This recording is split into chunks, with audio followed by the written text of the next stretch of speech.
What's going on, guys? Sebastian here. Welcome to this episode. It's been some time since I record videos on the whiteboard, mostly recording there in my desk. I have it right there.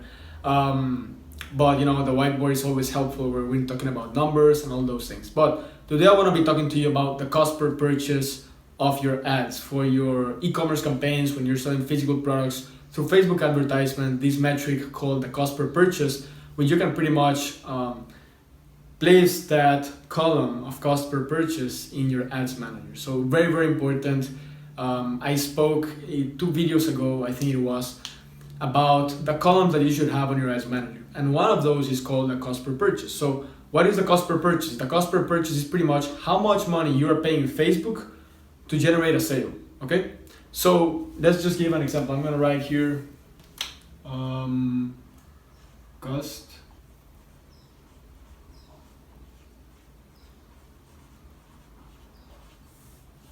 So let's say that you are selling a product for, let's say you're selling a product for $19.95. Okay, so the price of the item is $19.95. You are buying it for $5, $3, $4.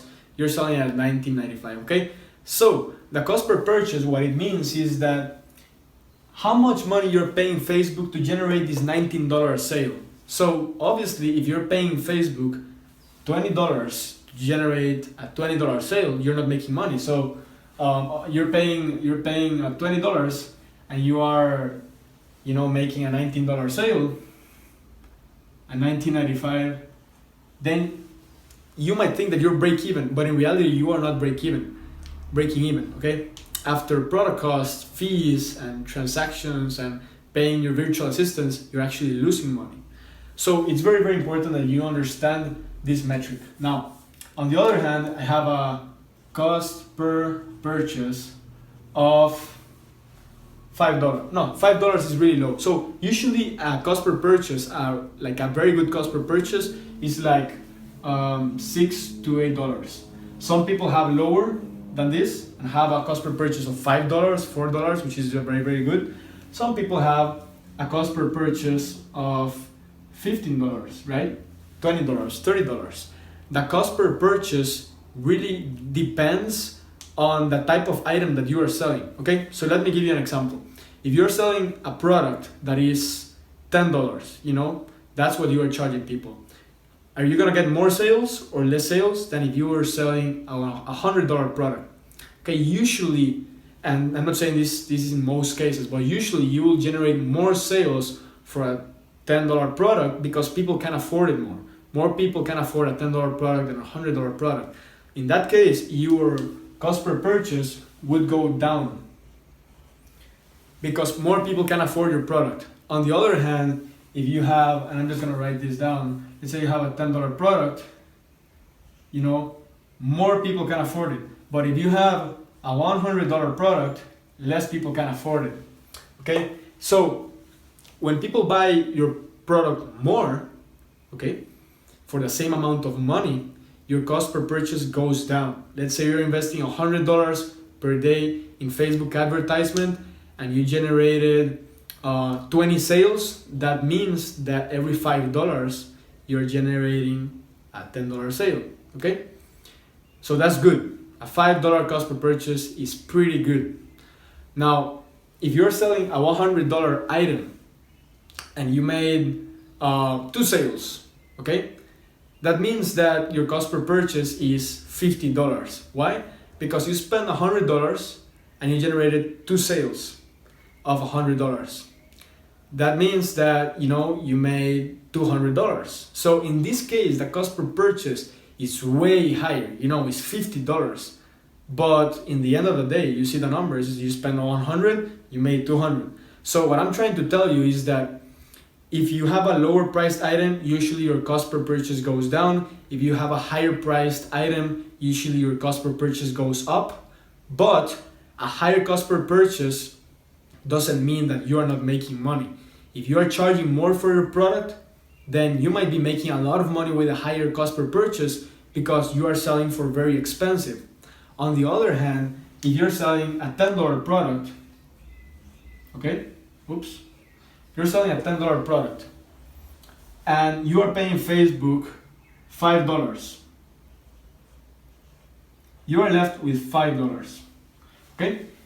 In these $5 has to be, we need to subtract the product cost from these $5. So let's say the product is $3, okay? So 5 minus 3, you are left with $2.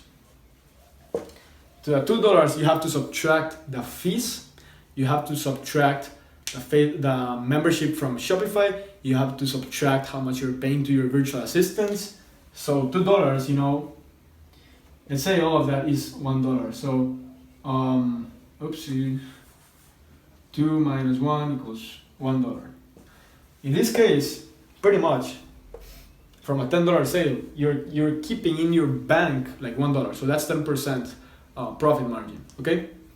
So, like in this case, as you're seeing, a $5 cost per purchase is not low enough to generate you a 20% profit margin, 30% profit margin, right? Now, if you are selling a product, well, I have a mess here. Actually, I'm just gonna erase it. Give me 1 second. Or do you want me to? No, I'm just gonna erase this part. Now, on the other hand, if you have $100, you're selling a product for $100, and you have a cost per purchase of $5, which would be just freaking crazy, because every $5 you're generating a $100 sale. That would mean that you will subtract $5 to 100, it will equal 95. To the 95, you subtract the product cost. So it will be, let's say that the product is costing you $20. This is a watch or something. You subtract 20. You're gonna be left with 75.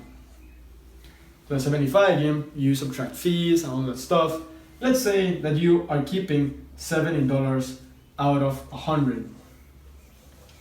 That's more than a 50% profit margin, okay? Now, these results are super not typical, because usually when you sell a $100 product, your cost per purchase is not gonna be $5. It's gonna be like 15 or 20 or something like that, right? So this goes up. So pretty much that's it. Let me just recap really quickly, because I think I just put a ton of numbers over there. When the cost per purchase determines how much money you're giving Facebook to generate a sale. If that sale is a $10 sale, then you need to have a lower cost per purchase to be making money. If you're selling an item for more expensive, $50, $60, $70, $100, you can afford to have a higher cost per purchase and still make huge profits, because the amount of revenue you're making per transaction is way higher. Okay, so that's why the cost per purchase is tricky. The lower the better, but just because it's low doesn't mean you're making money. You have to see how much you are charging for the product, how much you are buying it for, how much you are paying for fees. You really gotta make the numbers. So guys, that's pretty much it. Video for cost per purchase. If you like this, be sure to thumbs up, subscribe, comment below, join my Facebook mastermind group, link is below, and that's pretty much it. See you in the next one, guys.